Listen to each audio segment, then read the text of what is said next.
మంత్రి లోకేష్ ను deputy CM చేయాలంటూ టీడీపీ నేతలు గళమెత్తుతున్న వేళ వైసీపీ సీనియర్ నేత అంబటి సెటైర్లు వేశారు. లోకేష్ కి ప్రమోషన్ కాదు కంట్రోల్ చేయాలంటూ అమిత్ షా చెప్పారన్నది ఆయన వర్షన్. దీనికి జీవీఎల్ కౌంటర్ ఇచ్చారు. అంతర్గత సమావేశంలో ఏం జరిగిందో మీకెలా తెలుసని ప్రశ్నించారు.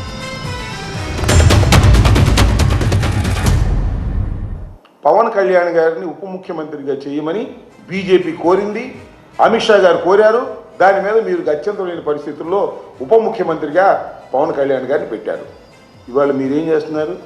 ఉప ముఖ్యమంత్రిగానంట పవన్ కళ్యాణ్ గారు ఒక పక్కన ఉంటే రెండో పక్కన ఆయన కుమారుణ్ణి తెచ్చుకోవాలనే ప్రయత్నం చేస్తున్నారు. మీ ఇష్టం తెచ్చుకోండి, మాత్రం అభ్యంతరం లేదు. దీన్ని అమిత్ షా గారిని మీరు అడిగారంట. అమిత్ షా గారు ఏ మాట చెప్పాడో మాకు తెలుసు. ఏం మాట చెప్పాడు?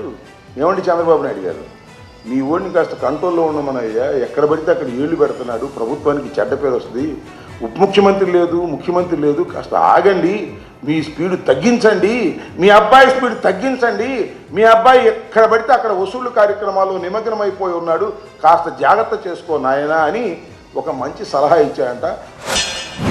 వైసీపీ నేతలు ఏమన్నా ఆ మీటింగ్లోకి వెళ్ళి దూరి చూశారా? గతంలో ఇటువంటి విమర్శలు వేరే వైపు నుంచి కూడా వచ్చేవి, వైసీపీ నాయకులు చేసేవారు. సో ఇప్పుడు వారినే ప్రశ్నిస్తున్నా, అంతర్గతంగా జరిగిన సమావేశంలో ఏం జరిగింది అన్నది వారు ఎవరన్నా వచ్చి చెప్తే కానీ బయటికి రాని అటువంటి అంశం.